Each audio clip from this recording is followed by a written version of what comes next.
नमस्कार दोस्तों, summary hub पर आपका दिल से स्वागत है। मैं नहीं जानता कि इस वक्त आप कहां बैठे हो। शायद किसी ऑफिस में परेशान होकर, शायद एक चाय की दुकान पर अकेले सोचते हुए, या शायद अपने कमरे में ये सोचते हुए कि क्या मैं अपनी जिंदगी में कुछ बड़ा कर सकता हूं। अगर हाँ, तो ये किताब सिर्फ एक बुक नहीं, एक रास्ता बन सकती है। बिल्कुल वैसे ही जैसे एक बंद गली में अचानक एक खिड़की खुल जाए। आज हम शुरू कर रहे हैं one up on wall street by Peter lynch. एक ऐसी किताब जो हमें सिखाती है कि सिर्फ अमीरों के लिए नहीं, मार्केट आम इंसान के लिए भी खुला है। बस फर्क इतना है, कुछ लोग देखते हैं और कुछ सही तरीके से देखना सीख जाते हैं। अब जरा अपनी आंखें बंद करो। हाँ, सच में बंद करो। मैं यहीं हूं, रुका हूं। और सोचो, तुम एक मॉल में हो। चारों तरफ लोग भाग रहे हैं, खरीदारी कर रहे हैं, डिस्काउंट्स के पीछे दौड़ रहे हैं, पर तुम्हारी नजर रुकती है एक ब्रांड पर जो हर कोई अपने हाथ में लिए घूम रहा है। अब सोचो, अगर तुम उस ब्रांड की कंपनी में कुछ साल पहले इन्वेस्ट कर चुके होते तो आज तुम कहां होते। ये किताब यही सिखाती है, गौर करना। क्योंकि कई बार जिंदगी तुम्हें सिग्नल देती है, पर हम सुन नहीं पाते। पीटर लिंच कोई सुपर हीरो नहीं थे, वो भी एक आम इंसान थे। बस उन्होंने लोगों की भीड़ में खड़े होकर थोड़ा अलग तरह से सोचना शुरू कर दिया। उन्होंने सीखा कि हमारा रोजमर्रा का अनुभव ही हमें बता सकता है कि अगला बड़ा मौका कहां छुपा है। और सच कहूं, इस किताब को सुनने के लिए आपको कोई एक्सपर्ट बनने की जरूरत नहीं। आपके पास जो सबसे बड़ी चीज है वो पहले से ही आपके पास है, आपका दिमाग, आपकी नजर और आपकी समझ।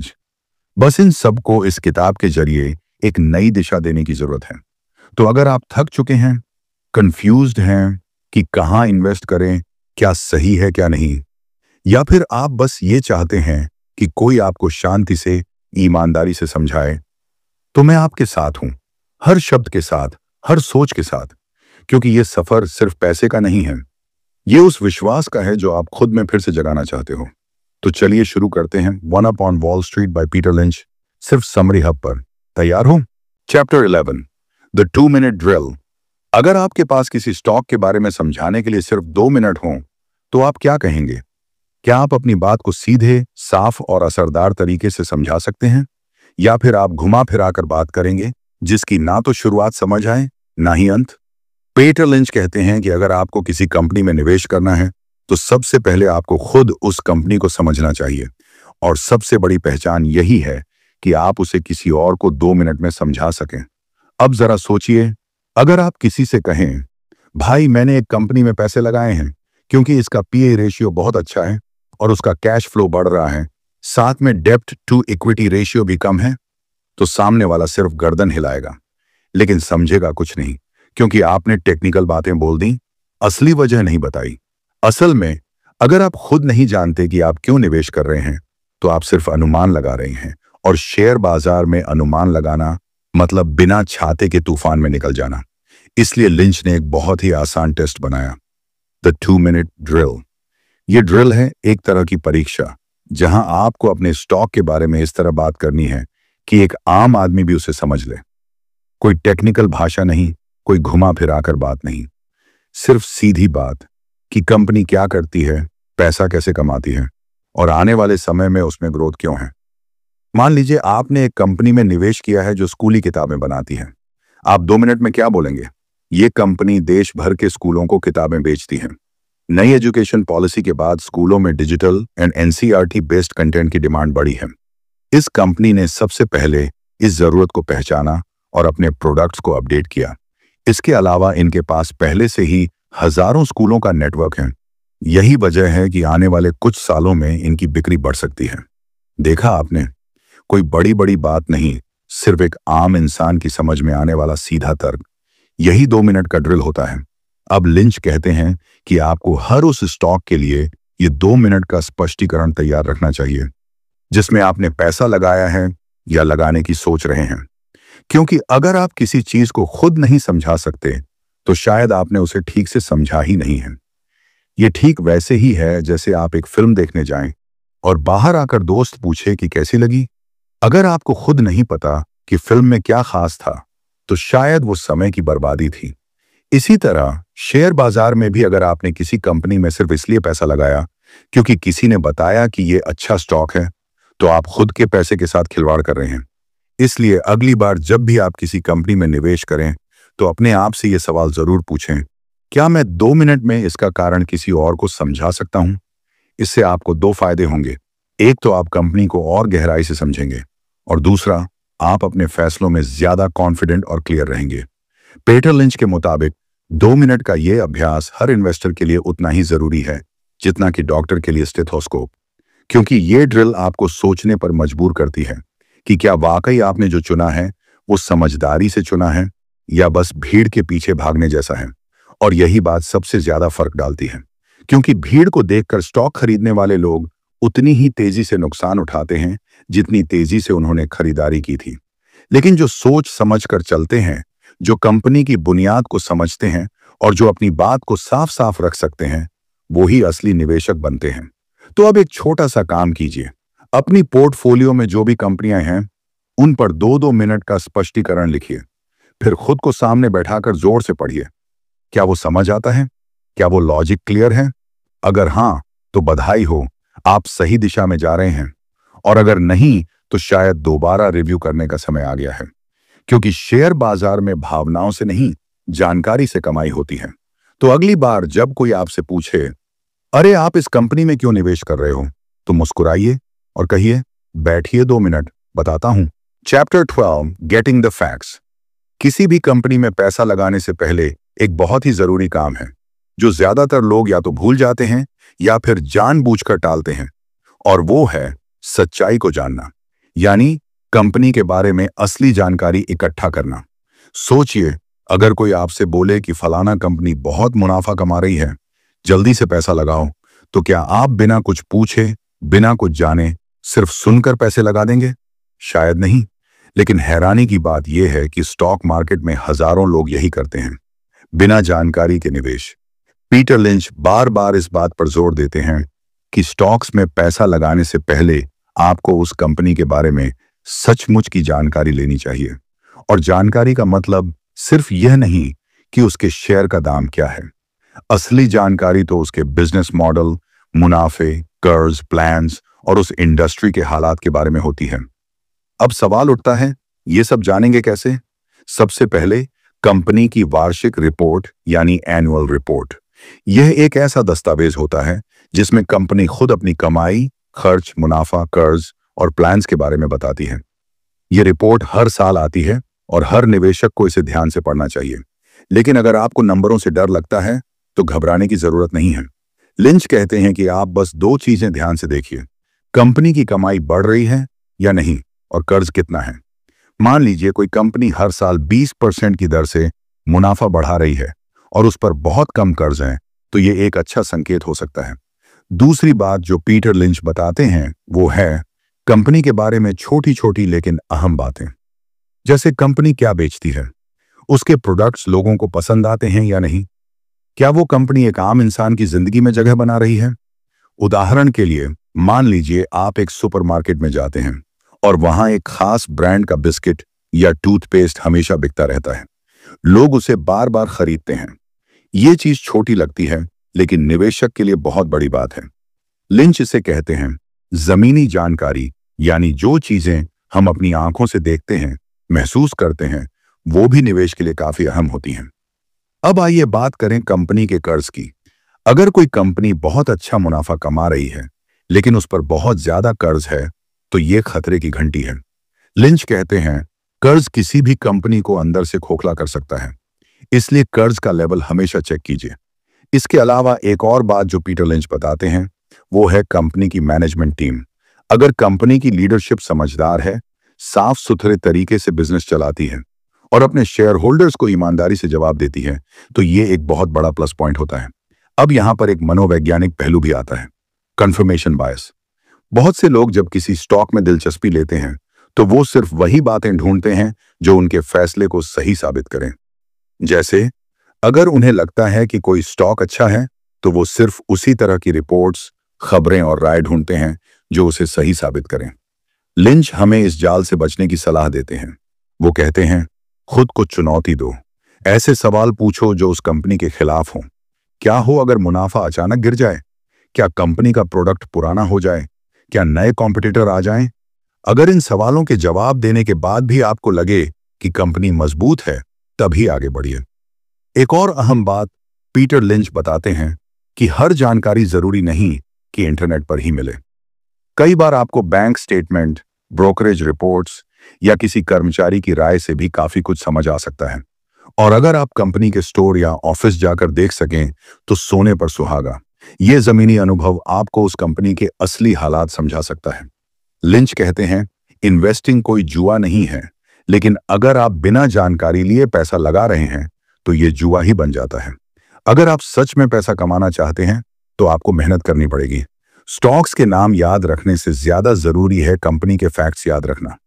हर अच्छे निवेश के पीछे मेहनत छुपी होती है, और ये मेहनत होती है सही सवाल पूछने की, सही जानकारी इकट्ठा करने की और अपनी सोच को चुनौती देने की।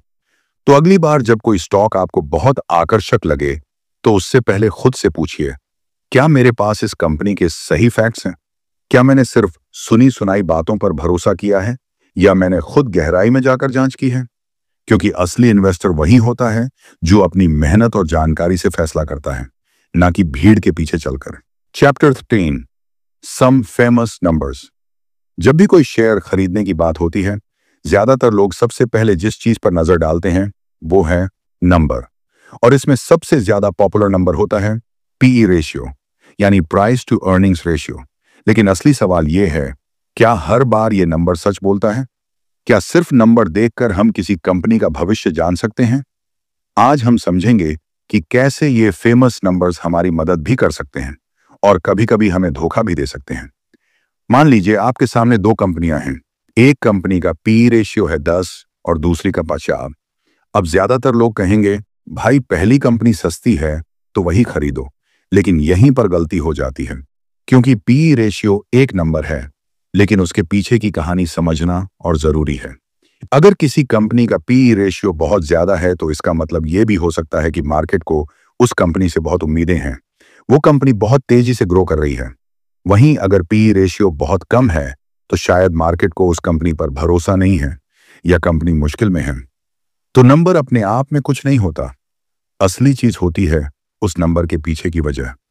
पीटर लिंच बार बार कहते हैं, नंबर जरूरी हैं, लेकिन उससे ज्यादा जरूरी है उनका मतलब समझना। एक और जरूरी नंबर होता है अर्निंग्स ग्रोथ रेट, यानी कंपनी की कमाई कितनी तेजी से बढ़ रही है। अगर किसी कंपनी की कमाई हर साल 20% बढ़ रही है तो यह बहुत ही मजबूत संकेत है कि कंपनी तरक्की की राह पर है। लेकिन यह भी तब तक मायने रखता है जब तक वो ग्रोथ असली हो, नकली ना हो। कई बार कंपनियां अपने खर्चे छिपा लेती हैं ताकि दिखा सकें कि उनका प्रॉफिट ज्यादा है। ऐसे में आपको सिर्फ प्रॉफिट के नंबर पर भरोसा नहीं करना चाहिए। देखना चाहिए कि उनका कैश फ्लो क्या कह रहा है, यानी कंपनी के पास असल में कितना पैसा आ रहा है और कितना जा रहा है। क्योंकि प्रॉफिट तो कागज पर लिखा होता है, लेकिन कैश ही असली सच्चाई बताता है। पीटर लिंच कहते हैं, बैलेंस शीट और इनकम स्टेटमेंट, ये दो चीजें किसी भी कंपनी की असली सेहत दिखाती हैं। इन दोनों में कुछ खास नंबर होते हैं जो हर इन्वेस्टर को जरूर समझने चाहिए, जैसे डेट टू इक्विटी रेशियो। अगर किसी कंपनी का कर्ज उसकी इक्विटी से बहुत ज्यादा है तो समझ जाइए कि वो कंपनी डगमग हो सकती है। कर्ज कम हो तो कंपनी मजबूत मानी जाती है, क्योंकि जब भी मंदी आती है या मार्केट गड़बड़ होता है तो सबसे पहले कर्ज वाली कंपनियां ही डूबती हैं। फिर आता है रिटर्न ऑन इक्विटी, यानी आरओई। ये दिखाता है कि कंपनी अपने पैसे का कितना अच्छा इस्तेमाल कर रही है। अगर कोई कंपनी हर साल अपने शेयरधारकों को अच्छा रिटर्न दे रही है तो वो एक अच्छे बिजनेस का संकेत है। एक और जरूरी नंबर है इन्वेंट्री टर्नओवर। इसका मतलब होता है कि कंपनी कितना तेज अपना माल बेच पा रही है। अगर किसी कंपनी का माल गोदाम में पड़ा रहता है और बिकता नहीं तो वो चिंता की बात है। लेकिन अगर इन्वेंट्री जल्दी जल्दी बिक रही है तो इसका मतलब है कि उस कंपनी की डिमांड जबरदस्त है। पीटर लिंच खुद कहते हैं, मैं हमेशा ऐसे बिजनेस ढूंढता हूं जहां नंबर बोलते हैं और वो नंबर सच्चाई बयां करते हैं। अब बात करते हैं डिविडेंड यील्ड की। बहुत से लोग सिर्फ इसलिए किसी कंपनी में निवेश करते हैं क्योंकि वो अच्छे डिविडेंड देती है। लेकिन लिंच चेतावनी देते हैं कि सिर्फ डिविडेंड के चक्कर में मत फंसो। अगर कंपनी की ग्रोथ रुक गई है और वो बस डिविडेंड बांट रही है तो हो सकता है वो लंबे समय में ज्यादा फायदा ना दे। असल बात यह है कि नंबरों को हमेशा संदर्भ में समझना चाहिए, यानी कंपनी किस इंडस्ट्री में है, क्या चैलेंजेस हैं, उसका फ्यूचर कैसा है, इन सब के साथ ही नंबरों को जोड़कर समझना होगा। पीटर लिंच ने अपनी जिंदगी में कई ऐसी कंपनियां देखी हैं जिनके नंबर शुरुआत में अच्छे नहीं थे, लेकिन धीरे धीरे वो सुपरस्टार बन गई, और कुछ ऐसी भी जिनके नंबर शुरू में बहुत चमकदार थे लेकिन थोड़े समय में ही गायब हो गईं। इसलिए सिर्फ नंबर देखकर ना दौड़ें, उनकी कहानी समझिए। आप सोचिए, अगर किसी इंसान की हाइट, वेट और एज देखकर आप उसकी पर्सनैलिटी का अंदाजा लगाएं, तो क्या वो पूरा सच होगा? नहीं ना। ठीक वैसे ही कंपनी के नंबर एक स्टार्टिंग पॉइंट है, लेकिन आखिरी सच नहीं। पीटर लिंच यही समझाते हैं। इन्वेस्टर बनने का मतलब ये नहीं है कि आप सिर्फ कैलकुलेटर्स लेकर बैठ जाएं। असली निवेशक वो होता है जो इन नंबरों के पीछे की सोच को पकड़ पाए। और सबसे बड़ी बात, अगर आप इन नंबरों को समझना सीख जाते हैं तो आप मार्केट के भीड़ से अलग सोच पाते हैं। फिर आप टिप के पीछे नहीं भागते, ना ही न्यूज़ देखकर पैनिक होते हैं। आप अपने एनालिसिस के आधार पर डिसीजंस लेते हैं, और यही एक सक्सेसफुल इन्वेस्टर की पहचान होती है। तो जब भी अगली बार आप किसी कंपनी में निवेश करने जाएं, PE ratio, earnings growth, ROE, debt, cash flow, ये सारे नंबर देखें, लेकिन उन्हें समझें भी, क्योंकि जो चीज आप समझते हैं उसी में आप विश्वास रख पाते हैं, और जिसमें विश्वास होता है वहीं से असली सफलता शुरू होती है। Chapter 14, rechecking the story. अगर किसी ने आपसे कहा हो कि बाजार में पैसा लगाना एक बार का काम है, तो उन्हें जरा सोचने की जरूरत है, क्योंकि असली इन्वेस्टर वही होता है जो किसी स्टॉक को सिर्फ खरीदने तक सीमित नहीं रहता, बल्कि उस पर लगातार नजर भी रखता है। यही है कहानी को दोबारा जांचना, रीचेकिंग द स्टोरी। मान लीजिए आपने एक कंपनी के बारे में सुना कि उसका बिजनेस मॉडल दमदार है, उसके प्रोडक्ट्स मार्केट में खूब बिक रहे हैं और मैनेजमेंट भी ईमानदार है। आप उसके शेयर खरीद लेते हैं। अब यहां कई लोग रुक जाते हैं, उन्हें लगता है कि काम खत्म हो गया, लेकिन असली काम तो अब शुरू होता है। एक अच्छा इन्वेस्टर हर कुछ महीनों में कंपनी की कहानी को फिर से पढ़ता है, फिर से सोचता है, क्या अभी भी वो कारण मौजूद हैं जिनकी वजह से मैंने इस कंपनी में निवेश किया था? सोचिए, क्या उस कंपनी के प्रोडक्ट्स अब भी लोगों को पसंद आ रहे हैं? क्या उसका प्रॉफिट पहले जैसा बढ़ रहा है? क्या इंडस्ट्री में कोई नया खिलाड़ी आया है जिसने पुराने खिलाड़ियों को चुनौती दी है? या कहीं ऐसा तो नहीं कि कंपनी का कर्ज अचानक बहुत बढ़ गया है? अगर इनमें से किसी भी सवाल का जवाब बदल गया है, तो कहानी भी बदल गई है। स्टॉक खरीदना एक तरह से उस कंपनी के साथ पार्टनरशिप करने जैसा होता है।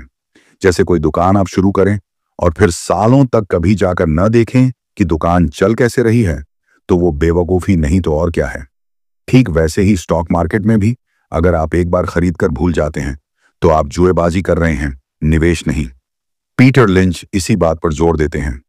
जैसे ही कहानी बदलती है, आपका फैसला भी बदलना चाहिए। ये बदलाव कभी धीरे धीरे आता है और कभी अचानक। इसीलिए आपको कंपनी की सालाना रिपोर्ट्स पढ़ते रहना चाहिए, मैनेजमेंट के इंटरव्यू सुनने चाहिए, इंडस्ट्री की खबरें पढ़नी चाहिए। लेकिन इसका मतलब ये नहीं कि हर छोटी बात पर घबरा जाएं।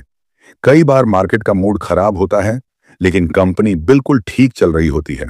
उस वक्त अगर आप सिर्फ स्टॉक के प्राइस को देखकर डर गए, तो आप कहानी नहीं समझ रहे, आप सिर्फ फिल्म का पोस्टर देख रहे हैं। असली कहानी अंदर चल रही है, यानी कंपनी के फंडामेंटल्स में।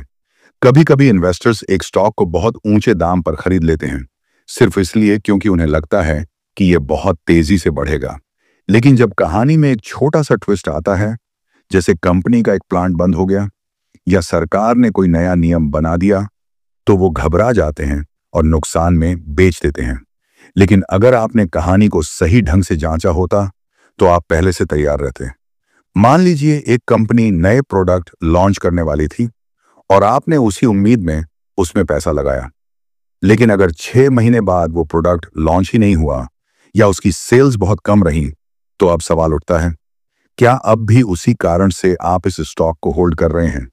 अगर नहीं, तो शायद कहानी अब उतनी मजबूत नहीं रही। लिंच यही सिखाते हैं कि एक स्मार्ट इन्वेस्टर कहानी के हर चैप्टर को पढ़ता है, शुरुआत, मिडल और एंड तक। और अगर कोई चैप्टर बदल जाए, तो पूरी किताब पर फिर से नजर डालता है। यही वजह है कि उन्होंने कई बार अपने पसंदीदा स्टॉक्स को भी बेचा, सिर्फ इसलिए क्योंकि अब वो उतने मजबूत नहीं रह गए थे जितने शुरुआत में थे। ये कोई इमोशनल फैसला नहीं होता, ये एक लॉजिक बेस्ड डिसीजन होता है और यहीं से शुरू होती है असली इन्वेस्टिंग की समझ।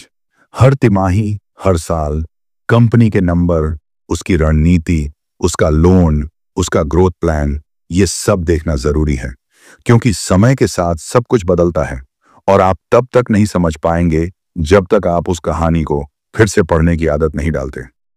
आखिर में एक बात याद रखिए, शेयर बाजार में जीतने वाला वो नहीं होता जो तेज दौड़ता है, बल्कि वो होता है जो लगातार दौड़ता है, रुक रुक कर लेकिन जागरूक होकर। और ये जागरूकता आती है कहानी को दोबारा पढ़ने से, फिर से सोचने से। Chapter 15, the final checklist. अगर आपने अब तक इस किताब को ध्यान से सुना है तो एक बात तो आप समझ ही चुके होंगे, शेयर बाजार में कमाई करना कोई जादू नहीं है, लेकिन इसके लिए साफ सोच, समझदारी और डिसिप्लिन जरूरी है। अब हम उस मुकाम पर पहुंच चुके हैं जहां पर हर अच्छे निवेशक को रुककर खुद से एक सवाल पूछना होता है, क्या मैं पूरी तरह तैयार हूं? अभी तक आपने सीखा कि कैसे एक आम इंसान भी, जो किसी बैंक या फाइनेंस कंपनी में काम नहीं करता, वो भी शेयर बाजार में उन लोगों से बेहतर कर सकता है जो दिन रात इसी काम में लगे रहते हैं। लेकिन असली फर्क आता है जब आप अपने विचारों की जांच करते हैं। यहीं आता है फाइनल चेकलिस्ट का हिस्सा। अब सोचिए, आपने कोई स्टॉक पसंद किया है, कंपनी भी अच्छी लग रही है, लेकिन क्या आप उस स्टॉक को खरीदने से पहले खुद से ये जरूरी सवाल पूछते हैं? क्योंकि यही सवाल तय करते हैं कि आप कोई समझदारी भरा फैसला ले रहे हैं या सिर्फ भीड़ का हिस्सा बन रहे हैं। सबसे पहला सवाल, क्या मैं इस कंपनी के बिजनेस को समझता हूं? क्या मुझे पता है कि यह कंपनी अपना पैसा कैसे कमाती है? अगर जवाब हां है तो आगे बढ़िए, नहीं है तो रुक जाइए। किसी ऐसी चीज में निवेश करना जिसका आप स्ट्रक्चर ही नहीं जानते, वो बिल्कुल वैसा ही है जैसे आंख बंद करके तीर चलाना। दूसरा सवाल, क्या यह कंपनी प्रॉफिट में है? और अगर है तो क्या वो प्रॉफिट लगातार बढ़ रहा है? कई बार लोग सिर्फ नाम देखकर स्टॉक खरीद लेते हैं, लेकिन नाम के पीछे क्या चल रहा है उसे नहीं देखते। आपको यह समझना होगा कि जो कंपनी साल दर साल मुनाफा दिखा रही है, वही लंबे समय में आपको रिटर्न देगी। तीसरा सवाल, क्या कंपनी का कर्ज बहुत ज्यादा है? सोचिए, अगर कोई इंसान हर महीने उधार में डूबा हो तो वो कैसे अपने घर का खर्च सही से चला पाएगा? कंपनियों के साथ भी यही बात होती है। अगर किसी कंपनी पर बहुत बड़ा कर्ज है तो उसका फ्यूचर रिस्की है। अगला सवाल, क्या यह कंपनी किसी नए और उभरते हुए सेक्टर में है या फिर यह उस सेक्टर में है जो अब धीरे धीरे खत्म हो रहा है? आप किसी डूबते हुए जहाज पर सवार तो नहीं होना चाहते, है ना? अब एक बहुत ही जरूरी सवाल, आपने जो यह स्टॉक चुना है, क्या वो किसी बहुत बड़ी उम्मीद या अफवाह पर टिका है? क्या आपको खुद विश्वास है कि कंपनी की ग्रोथ रियल है, या आप सिर्फ दूसरों की बातों में आकर खरीदने जा रहे हैं? अगर आप क्योंकि सब ले रहे हैं वाले मानसिकता से काम करेंगे तो हो सकता है नुकसान आपका सबसे ज्यादा हो। अब खुद से एक सवाल पूछिए, अगर कल को यह स्टॉक गिर गया तो क्या मैं घबरा जाऊंगा या मुझे भरोसा है कि यह कंपनी लंबे समय में अच्छा करेगी? यहीं पर असली टेस्ट होता है। जो लोग सिर्फ मार्केट के मूड पर भरोसा करते हैं वो अक्सर गलती करते हैं, और जो लोग कंपनी के फंडामेंटल्स पर भरोसा करते हैं वही असली इन्वेस्टर बनते हैं। चेकलिस्ट यहीं खत्म नहीं होती। एक और सवाल, क्या आपने इस कंपनी के कंपटीटर्स को देखा है? अगर आप किसी स्कूल में अपने बच्चे का एडमिशन कराना चाहें तो आप सिर्फ एक स्कूल ही नहीं देखते, आप बाकी स्कूल से उसकी तुलना करते हैं। तो स्टॉक्स में भी आपको ऐसा ही करना है। अब आइए सोचते हैं कि क्या आपने इस स्टॉक को खरीदने की वजह खुद से 2 मिनट में साफ साफ समझा सकते हैं? क्या आप किसी को यह स्टॉक समझा सकते हैं बिना अटकते हुए? अगर नहीं तो इसका मतलब है कि आपको अभी और रिसर्च करनी है। अब आखिर में आता है एक अहम सवाल, क्या यह स्टॉक वाकई में एक 10 बैगर बनने की संभावना रखता है? क्या यह कंपनी अपने मौजूदा आकार से 10 गुना बढ़ने की पोटेंशियल रखती है? याद रखिए, हम सिर्फ 1-2% बढ़ने वाले स्टॉक्स की बात नहीं कर रहे हैं। हम उन स्टॉक्स की तलाश कर रहे हैं जो आपकी जिंदगी बदल सकते हैं। पीटर लिंच यही कहते हैं, आप अगर सही सवाल पूछते हैं और उन्हें ईमानदारी से जवाब देते हैं तो आप किसी भी फैंसी फाइनेंस एक्सपर्ट से बेहतर काम कर सकते हैं। वो कहते हैं कि आपने अपनी आंखों से अगर कुछ नया देखा है, जैसे कोई नया मॉल, कोई नया ब्रांड, कोई नया प्रोडक्ट जो लोगों में पॉपुलर हो रहा है, और आप उसके पीछे की कंपनी की कहानी जानते हैं, तो आप सबसे बेहतर स्टॉक पिकर बन सकते हैं। तो अब सवाल ये नहीं है कि मार्केट ऊपर जाएगा या नीचे। सवाल सिर्फ इतना है क्या आपने सोच समझकर सही कंपनी को चुना है? क्या आपने खुद से ईमानदारी से सवाल पूछे हैं? और क्या आपके पास इतनी हिम्मत है कि जब बाकी सब भाग रहे हों, आप तब भी टिके रहें? अगर इन सब का जवाब हाँ है, तो समझिए आप अब वाकई में एक समझदार निवेशक हैं। और यही है उस इन्वेस्टर की पहचान जो one up on wall street बनने की राह पर है। Chapter 16, designing a portfolio.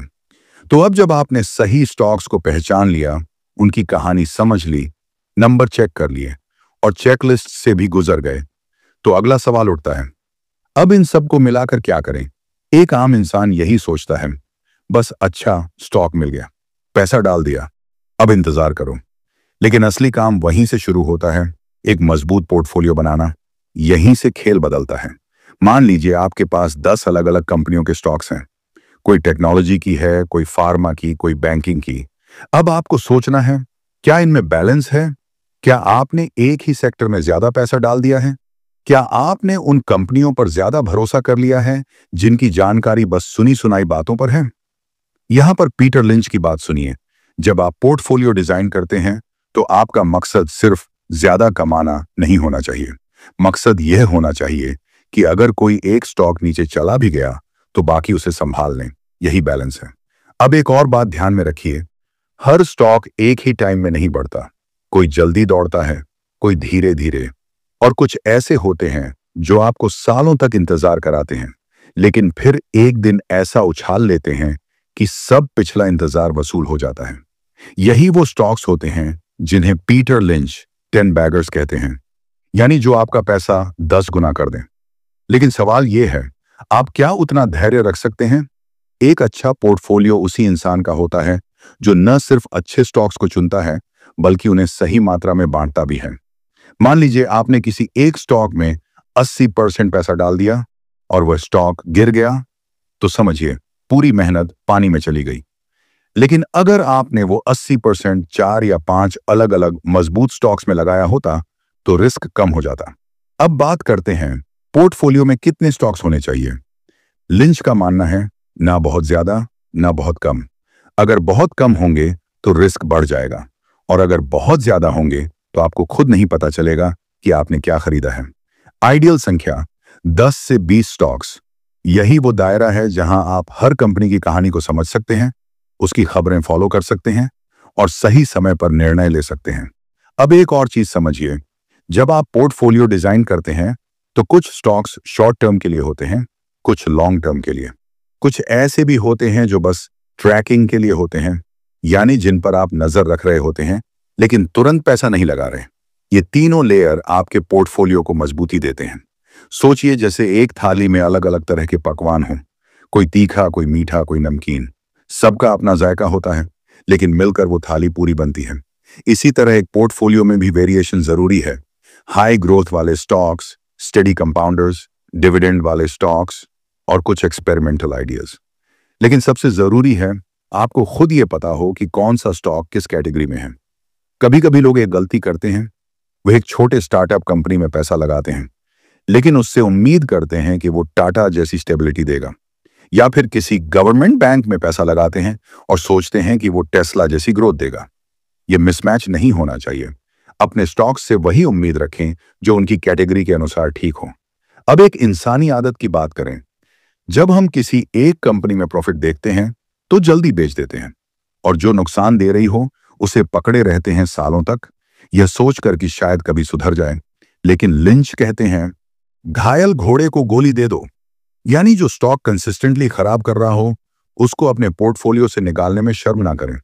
Portfolio design करते समय एक और ट्रिक है, हर 3 महीने में एक बार बैठकर खुद से सवाल पूछिए, क्या ये स्टॉक्स अभी भी मेरी सोच के हिसाब से काम कर रहे हैं? क्या इनकी कहानी अब भी उतनी ही मजबूत है जितनी शुरुआत में थी? अगर जवाब हाँ है तो बने रहिए, अगर नहीं तो बदलाव करने से डरिए मत। पोर्टफोलियो कोई पत्थर पर लिखी चीज नहीं होती, ये एक जिंदा चीज है जो समय और माहौल के साथ इवॉल्व करती है। तो आखिर में लिंच यही कहते हैं, स्टॉक्स को चुनना एक कला है, लेकिन पोर्टफोलियो बनाना एक रणनीति है। दोनों में संतुलन ही आपको लॉन्ग टर्म में विजेता बनाता है। Chapter 17, the best time to buy and sell. क्या स्टॉक मार्केट में सही समय पर खरीदना और सही समय पर बेचना वाकई मुमकिन है? हर निवेशक की एक ही ख्वाहिश होती है, सस्ते में खरीदो, महंगे में बेचो। लेकिन असली जिंदगी में यह सुनने में जितना आसान लगता है, असलियत में उतना ही मुश्किल होता है। क्योंकि जब बाजार ऊपर जा रहा होता है, तब डर लगता है कि कहीं अब गिर न जाए, और जब गिर रहा होता है, तब लगता है कि अब और नीचे जाएगा। और इसी डर लालच के चक्र में हम सबसे बड़ा मौका खो देते हैं। पीटर लिंच कहते हैं, बाजार का समय पकड़ने की कोशिश मत कीजिए, क्योंकि जो लोग टाइमिंग पर फोकस करते हैं, वो निवेश करने की जगह अनुमान लगाने में ज्यादा समय बर्बाद कर देते हैं। और अनुमान, खासकर स्टॉक मार्केट में, ज्यादातर बार गलत ही साबित होते हैं। अब सोचिए, क्या आपने कभी किसी को यह कहते सुना है कि अभी मार्केट में घुसने का सही टाइम है? शायद हाँ, लेकिन क्या उसने खुद उस समय निवेश किया था? शायद नहीं, क्योंकि ये सलाह देना आसान है, लेकिन खुद उस सलाह पर चलना, खासकर जब डर और असमंजस का माहौल हो, बहुत कठिन होता है। असल में सही समय कभी नहीं आता। मार्केट हमेशा आपको उलझन में डालेगा। कभी ये बहुत तेज ऊपर जाएगा और लगेगा कि मौका निकल गया, तो कभी बहुत गिर जाएगा और लगेगा कि अब और गिरेगा। इसलिए लिंच कहते हैं, अगर आपने किसी कंपनी पर रिसर्च की है, उसका बिजनेस समझा है, उसके नंबर देखे हैं, उसका भविष्य जाना है, तो फिर आपको बाजार की गिरावट या उछाल से डरने की जरूरत नहीं है। बल्कि गिरावट में तो आपको खुशी होनी चाहिए कि अब वही अच्छा स्टॉक आपको डिस्काउंट में मिल रहा है। मान लीजिए आपने एक जूते की कंपनी चुनी है जिसका प्रॉफिट लगातार बढ़ रहा है, ग्राहक खुश हैं और कंपनी का कर्ज बहुत कम है। आपने उसका हर पहलू परख लिया है। अब अचानक बाजार गिरता है और वो स्टॉक भी सस्ता हो जाता है। आम निवेशक घबरा कर उसे बेच देते हैं, लेकिन एक समझदार निवेशक क्या करेगा? वो और खरीदेगा, क्योंकि अब उसे वो क्वालिटी वाला स्टॉक छूट में मिल रहा है। और जहां तक बेचने की बात है, तो लिंच का एक बहुत जरूरी सिद्धांत है, बेचिए तब जब कंपनी की बुनियादी कहानी बदल जाए, यानी जब कंपनी अब वैसी नहीं रही जैसी आपने उसे पहली बार चुना था। अगर कंपनी का बिजनेस कमजोर हो गया है, ग्राहक अब खुश नहीं है, मैनेजमेंट बदल गया है और निर्णय उलटे सीधे लिए जा रहे हैं, तब बेचने का वक्त है। लेकिन सिर्फ इसलिए मत बेचिए कि मार्केट गिर गया है या किसी एक्सपर्ट ने टीवी पर बोल दिया कि मंदी आ रही है। लिंच खुद कई बार ऐसे दौर से गुजरे जहां मार्केट में डर और अफवाहें थीं, लेकिन उन्होंने धैर्य रखा और अपने स्टॉक्स को तब तक पकड़े रखा जब तक वो स्टॉक अपनी पूरी क्षमता तक नहीं पहुंचे। एक और जरूरी बात, कभी भी सिर्फ मुनाफा देखकर बेचने का निर्णय मत लीजिए। मान लीजिए आपने कोई स्टॉक 100 रुपए में खरीदा और अब वो 150 का हो गया है, तो क्या यह मतलब है कि अब उसे बेच देना चाहिए? नहीं। अगर कंपनी की कहानी अब भी मजबूत है, ग्रोथ दिख रही है और बिजनेस टिकाऊ है, तो उसे और बढ़ने दीजिए। मुनाफे को जल्दबाजी में काटना यानी खुद की सफलता को छोटा करना। कई बार लोग इसलिए बेच देते हैं क्योंकि उन्हें लगता है कि इतना मुनाफा काफी है, लेकिन लिंच कहते हैं, कभी कभी एक ही स्टॉक आपकी पूरी संपत्ति बना सकता है, और अगर आपने उसे जल्द ही बेच दिया तो वो बड़ा मौका आपके हाथ से निकल जाएगा। अब सवाल उठता है, क्या किसी स्टॉक को हमेशा के लिए पकड़े रखना चाहिए? इसका जवाब है नहीं, लेकिन तब तक पकड़िए जब तक वो कंपनी वही रहे जिसमें आपने विश्वास किया था। अगर कंपनी खराब नहीं हो रही तो स्टॉक को सिर्फ समय दीजिए। लिंच ने इसे ऐसे कहा, स्टॉक मार्केट एक जंगल है जहां धैर्य सबसे बड़ा हथियार है, और यही एक आदत आपको भी बनानी है। न तो बहुत जल्दी घबराना है और न ही किसी स्टॉक को बस इस उम्मीद में पकड़ कर रखना है कि कभी तो बढ़ेगा। आपको कंपनी को लेकर सजग रहना है, उसकी रिपोर्ट्स, उसकी खबरें, उसके लक्षण लगातार देखते रहना है। अगर आपको यह लगने लगे कि कंपनी अब पीछे जा रही है, तो बेचने का समय आ गया है। लेकिन अगर कंपनी अब भी मजबूत है, मार्केट चाहे गिर रहा हो या चढ़ रहा हो, तो आप बस शांत रहिए, क्योंकि असली पैसा शोर में नहीं, शांति में बनता है। और अंत में याद रखिए, बाजार का मूड हर दिन बदलेगा, लेकिन अगर आप समझदारी से चुनी गई कंपनियों में निवेश करते हैं और लंबे समय तक टिके रहते हैं, तो मार्केट का हर उतार चढ़ाव आपके पक्ष में काम करेगा। यही है असली समय की समझ, ना कि कब खरीदना या कब बेचना, बल्कि कब ठहरना और कब बदलना। Chapter 18, the 12 silliest things people say about stock prices. जब भी कोई शेयर बाजार में थोड़ा बहुत अनुभव ले लेता है, तो उसके पास ऐसे वाक्य आने लगते हैं जो सुनने में बड़े स्मार्ट लगते हैं, लेकिन असल में वो बस भ्रम फैलाने वाले जुमले होते हैं। अगर आपने भी कभी किसी से ये सुना हो कि अब बहुत ऊपर चला गया है, अब गिरने वाला है, या इस शेयर में तो कुछ दम नहीं है, पिछले 1 साल से कुछ नहीं किया, तो समझ जाइए, आप उन 12 सबसे बेतुके और मूर्खतापूर्ण बातों से वाकिफ हो रहे हैं जो लोग शेयरों के दामों को लेकर अक्सर बोलते हैं। पहला और सबसे मशहूर वाक्य, अगर ये गिरा तो मैं खरीद लूंगा। ये वैसा ही है जैसे कोई कहे कि अगर सोने की अंगूठी 100 रुपए की हो गई तो ले लूंगा। लेकिन जब सच में वो सस्ती होती है तब लोग डर जाते हैं, कहीं और ना गिर जाए। यानी जब कीमत ऊपर होती है तो दिल खरीदने को करता है, और जब सस्ती होती है तो डर हावी हो जाता है। दूसरी बात, इस शेयर ने तो अब तक कुछ नहीं किया है, लेकिन सवाल ये नहीं है कि अब तक क्या किया है, सवाल ये है कि अब क्या कर सकता है। सोचिए, कोई खिलाड़ी पिछले मैच में रन नहीं बना पाया, लेकिन अगले मैच में वो सेंचुरी मार सकता है। शेयर भी कुछ ऐसा ही है। तीसरी बात, मैं इसे तब खरीदता अगर ये 100 के नीचे होता। अब जब वो में शान पर है तब कहते हैं लग रहा है कुछ तो गड़बड़ है, इसलिए गिरा है। मतलब जब ये 110 पर था तब हम चाहते थे कि सस्ता हो जाए, और अब जब वो सस्ता हो गया तब कहते हैं नहीं, अब कुछ तो गड़बड़ है। यही तो उलझन है निवेश में, हम खुद अपने फैसलों से लड़ते रहते हैं। चौथी बात, मुझे लग रहा है कि मार्केट अब गिरने वाला है। भाई, अगर आपको हर बार सही समय पर मार्केट के गिरने या बढ़ने का पता होता तो आप अरबपति होते। सच्चाई ये है कि मार्केट की चाल का अंदाजा लगाना लगभग नामुमकिन है, फिर भी लोग ऐसे बातें करते हैं जैसे उन्हें अंदर की खबर मिली हो। पांचवां भ्रम, ये शेयर बहुत ऊपर चला गया है, अब गिरना तय है। लेकिन शेयर का दाम ऊंचा होना ये नहीं बताता कि वो गिर ही जाएगा। बहुत सारी कंपनियां लगातार ऊपर जाती हैं क्योंकि उनका बिजनेस लगातार बढ़ रहा होता है। रिलायंस, टाटा, इन्फोसिस, इनके शेयर सालों तक ऊपर जाते रहे क्योंकि उनका मुनाफा बढ़ता रहा। छठी बात, ये बहुत ही कम दाम पर मिल रहा है, जरूर सस्ता है। कम दाम मतलब अच्छा सौदा नहीं होता। एक टूटी हुई साइकिल अगर 100 रुपए में मिले तो क्या आप कहेंगे कि यह बढ़िया डील है? नहीं। उसी तरह एक घटिया कंपनी का शेयर चाहे 10 रुपए का क्यों ना हो, वो बेकार ही रहेगा। सातवीं मूर्खता, मैं तो अपनी खरीदी हुई कीमत तक आते ही बेच दूंगा। शेयर भाव को फर्क नहीं पड़ता कि आपने कब और कितने में खरीदा। अगर कंपनी आज मजबूत है और आगे और बढ़ने वाली है तो बेचने का कोई कारण नहीं। लेकिन लोग मन ही मन एक कीमत तय कर लेते हैं और उसी के चक्कर में कई बार मुनाफा गंवा बैठते हैं। आठवां भ्रम, अगर मैंने उस समय खरीद लिया होता। ये पछतावा करने का कोई फायदा नहीं। शेयर बाजार में अगर और काश सबसे बड़ी बर्बादी की जड़ें हैं। जो हुआ सो हुआ, अब आगे क्या करना है, यही असली बात है। नौवीं बात, इस शेयर ने मेरी बहुत बर्बादी कराई है, अब इसे बेचकर नहीं जाऊंगा, चाहे कुछ भी हो जाए। ये भावना बहुत नुकसानदायक होती है। शेयर बाजार में कोई रिश्ता नहीं होता, कोई इमोशन नहीं चलता। अगर कंपनी खराब है तो बाहर निकलना ही समझदारी है, चाहे आपने कितना भी नुकसान झेला हो। 10वीं बात, यह शेयर तो मेरे पड़ोसी ने भी खरीदा है, मतलब कुछ तो खास होगा। शेयर को पड़ोसी या रिश्तेदार नहीं चलाते, कंपनी की फंडामेंटल्स चलाती हैं। सिर्फ इस वजह से कि किसी और ने खरीदा है, इसका मतलब ये नहीं कि वो अच्छा है। 11वीं बात, मुझे लग रहा है इस बार कुछ बड़ा होने वाला है। लगने से कुछ नहीं होता, निवेश तथ्यों पर होना चाहिए, भावना पर नहीं। 12वां भ्रम, शेयर बाजार सिर्फ अमीरों के लिए है। नहीं, शेयर बाजार उस इंसान के लिए है जो धैर्यवान है, जो सीखने के लिए तैयार है और जो अपने डर को काबू में रख सकता है। इन 12 बातों में से अगर आपने कभी कोई एक भी अपने मन में दोहराई हो तो ये सही समय है रुक कर सोचने का। निवेश एक मानसिक खेल है और जीतता वही है जो अपनी सोच को काबू में रख सके। भावनाएं आपके पैसे की सबसे बड़ी दुश्मन होती हैं।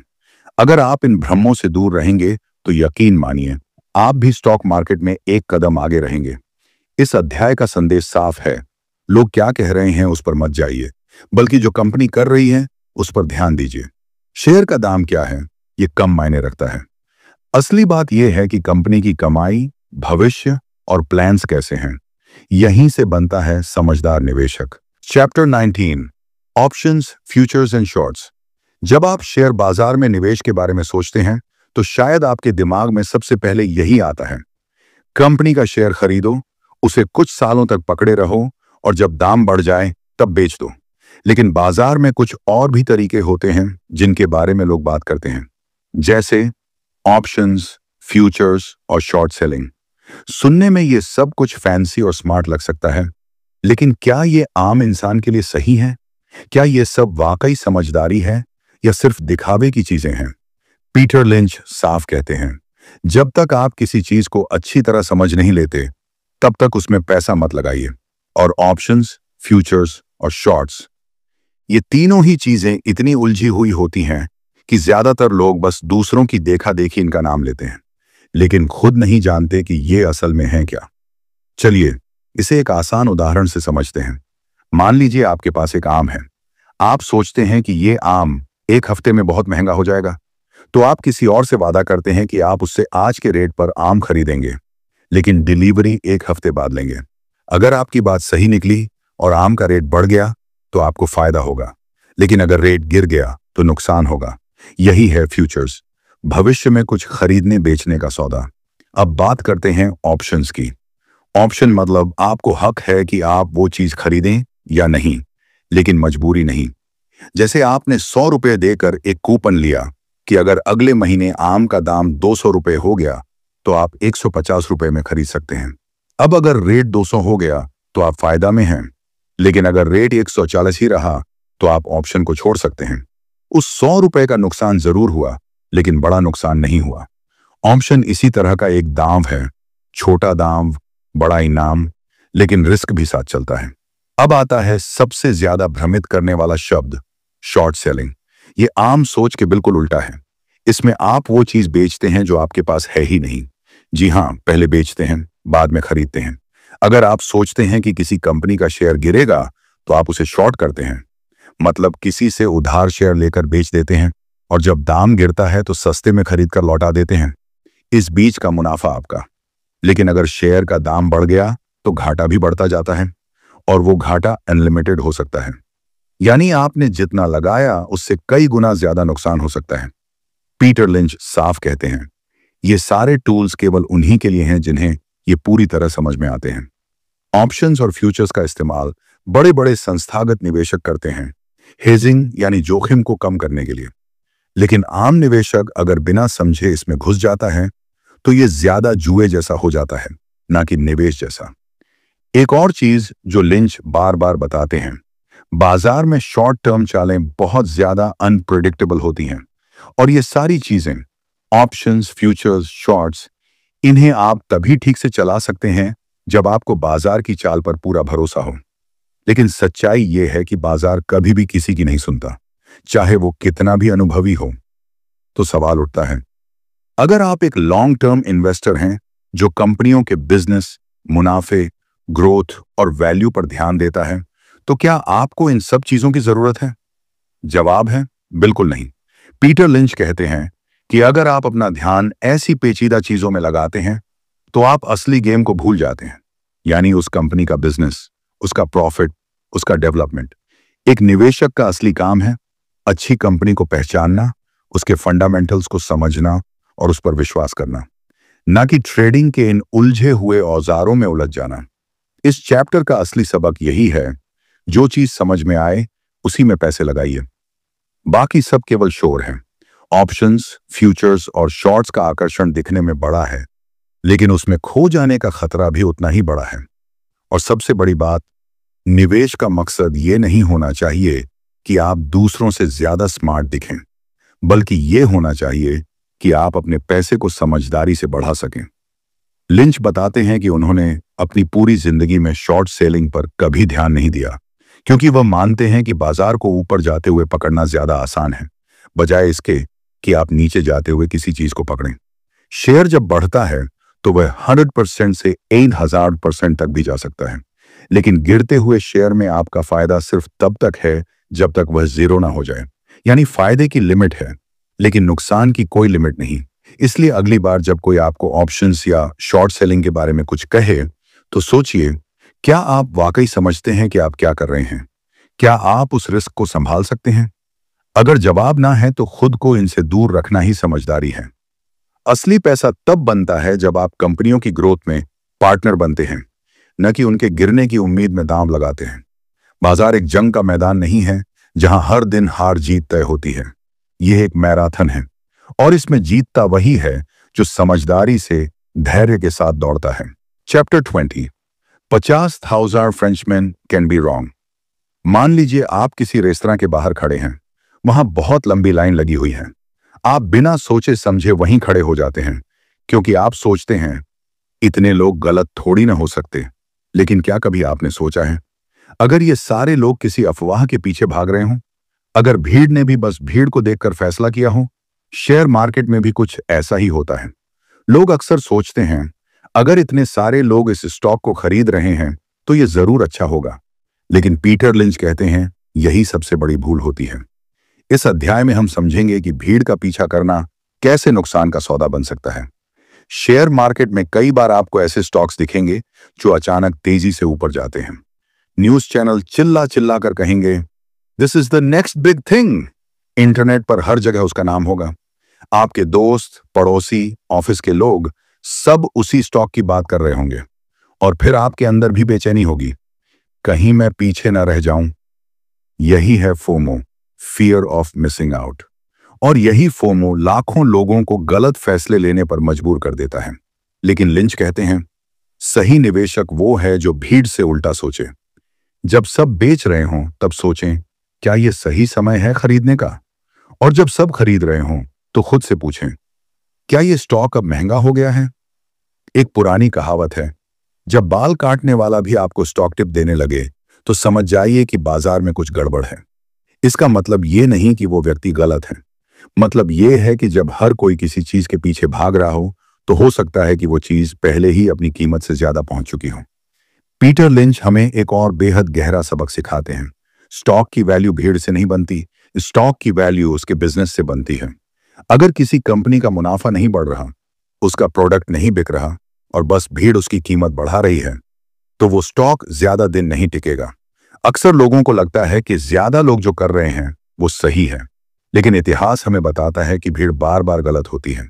.com बबल याद कीजिए, 2008 की क्रैश को याद कीजिए। हर बार जब भी लोग एक ही दिशा में दौड़ने लगे, बाजार ने पलटी मारी। लिंच ये भी बताते हैं कि बाजार में ऐसे कई लोग होते हैं जो बस इसीलिए निवेश करते हैं क्योंकि उनके दोस्तों ने किया या किसी बड़े आदमी ने किया।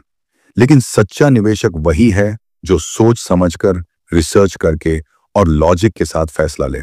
अब सोचिए, अगर आप किसी स्टॉक में इसलिए पैसा लगा रहे हैं क्योंकि आपके दोस्त ने लगाया, तो आप किस पर भरोसा कर रहे हैं?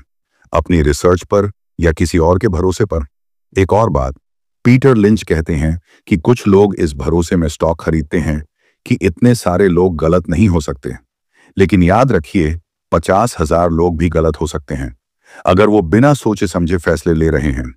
इसलिए वो सलाह देते हैं कि अगर किसी स्टॉक में बहुत ज्यादा शोर हो रहा हो तो 2 कदम पीछे हटकर सोचिए, क्या कंपनी की फाइनेंशियल रिपोर्ट सच में मजबूत है? क्या उसका प्रोडक्ट वाकई कमाल कर रहा है या बस हाइप है? क्या उसका बिजनेस मॉडल टिकाऊ है या बस तात्कालिक मुनाफा दिखा रहा है? और अगर जवाब नहीं है तो फिर भीड़ चाहे जितनी बड़ी क्यों ना हो, उस स्टॉक से दूर रहिए। शेयर बाजार में संतुलन और समझदारी ही असली हथियार हैं। अगर आप हर बार बस भीड़ को देखकर फैसले लेंगे तो आप उन्हीं की तरह घाटे में भी फंसेंगे। लेकिन अगर आप भीड़ से हटकर अपने दिमाग से सोचेंगे तो हो सकता है कि आप अगला टिन बैगर पकड़ लें जब सब सो रहे हों। यही है इस अध्याय की सबसे बड़ी सीख। भीड़ के पीछे मत भागिए, रिसर्च कीजिए, सोचिए और फिर निवेश करिए। याद रखिए, भीड़ कभी कभी गलत ही नहीं, खतरनाक भी हो सकती है और शेयर बाजार में गलत फैसले की कीमत पैसे से चुकानी पड़ती है। आपने अभी अभी खत्म की है एक ऐसी किताब जो शायद आपकी जिंदगी के सबसे अहम फैसलों को प्रभावित करेगी, one up on wall street by Peter lynch. अगर आप यहां तक पहुंचे हैं तो इसका मतलब है कि आप सिर्फ एक सामान्य सुनने वाले नहीं हैं। आप उन गिने चुने लोगों में से हैं जो भीड़ से हटकर सोचते हैं, जो शॉर्टकट नहीं समझदारी ढूंढते हैं, जो इन्वेस्टिंग को एक लॉटरी नहीं एक सीख मानते हैं। इस पूरी ऑडियो बुक में आपने वो चीजें सुनी जो शायद किसी क्लासरूम में नहीं सिखाई जाती। पीटर लिंच ने आपको कोई जादू की छड़ी नहीं दी, उन्होंने आपको एक नजरिया दिया, एक सोच जो कहती है कि तुम अपने आसपास की चीजों को देखकर भी बड़े इन्वेस्टमेंट के फैसले ले सकते हो, कि जिस कंपनी का प्रोडक्ट तुम हर दिन इस्तेमाल करते हो वो तुम्हारे पोर्टफोलियो का अगला हीरा बन सकता है। शुरुआत में हमने देखा कि कैसे एक आम इंसान भी असाधारण निवेशक बन सकता है अगर वो सिर्फ देखने की बजाय देखना सीख जाए। कंपनियों को नाम से नहीं उनके काम से समझे। कैटेगरीज को पहचानें, स्लो ग्रोअर्स, फास्ट ग्रोअर्स, साइक्लिकल्स, टर्नअराउंड्स। हर स्टॉक का एक मिजाज होता है और एक अच्छा इन्वेस्टर वही होता है जो उस मिजाज को पढ़ ले। आपने यह भी सीखा कि कंपनी का पिछला ट्रैक रिकॉर्ड, उसका कर्ज, उसकी ग्रोथ और उसका मैनेजमेंट कितना मायने रखता है। न सिर्फ इसीलिए कि हम पैसे कमा सकें, बल्कि इसीलिए भी कि हम गलत फैसलों से खुद को बचा सकें। हमने देखा कि बाजार का शोर, टीवी की चीखें, लोगों की राय, सब कुछ असली डेटा और असली समझ के सामने फीका है। कि असली इन्वेस्टिंग वहीं होती है जहां आप खुद सोचते हैं, बिना डर के, बिना लालच के। हो सकता है आप अब भी थोड़े डरे हुए हों, शायद कुछ सवाल मन में बाकी हों, और ये बिल्कुल ठीक है, क्योंकि सबसे पहला कदम होता है अपने डर को समझना और फिर उसे पीछे छोड़कर आगे बढ़ना। पीटर लिंच ने कभी यह दावा नहीं किया कि वो हर बार सही थे, लेकिन उन्होंने हमेशा कहा कि उन्होंने वो खरीदा जो वो समझते थे और उन्होंने इंतजार किया। उन्होंने सोचा लंबी दूरी तक और शॉर्ट टर्म शोर को अनदेखा किया। यही उनकी ताकत थी और अब ये ताकत आपके पास भी है। अब बारी आपकी है। अब आपको खुद से कुछ सवाल पूछने हैं। क्या मैं जिस कंपनी में पैसा लगाना चाहता हूं उसे मैं वाकई समझता हूं? क्या मैं उस कंपनी के प्रोडक्ट को रोजमर्रा में देखता हूं? क्या मैं लॉन्ग टर्म सोच रहा हूं या सिर्फ भीड़ का हिस्सा बन रहा हूं? अगर इन सवालों का जवाब हाँ में है, तो आप अब एक लिंच स्टाइल इन्वेस्टर की तरह सोचने लगे हो, और यही इस किताब की असली जीत है। अब जब ये ऑडियो बुक खत्म हो रही है, तो मैं चाहता हूं कि आप कुछ पल के लिए रुकें, गहरी सांस लें और सोचें, क्या इस किताब ने आपकी सोच में 1% भी बदलाव लाया? अगर हाँ, तो समझिए कि यह सफर सफल रहा। अब इसे यहीं मत रोकिए। इस सोच को आगे बढ़ाइए। इस नजरिए को उन लोगों तक पहुंचाइए जो निवेश से डरते हैं, जो खुद को ऑर्डिनरी समझते हैं, लेकिन उनके अंदर कुछ बड़ा करने की आग छुपी हुई है। बाजार सबको मौका देता है। फर्क सिर्फ इतना है कि कौन उसे पहचानता है और कौन उसे अनदेखा कर देता है। One up on wall street सिर्फ एक किताब नहीं थी, ये एक चाबी थी जो आपके दिमाग में बंद दरवाजों को खोल सकती है। समरी हब को सुनने के लिए आपका दिल से धन्यवाद। आपसे फिर मुलाकात होगी एक और जबरदस्त किताब के साथ, जहां हम सोच को बदलेंगे और सोच से जिंदगी। धन्यवाद। जय हिंद।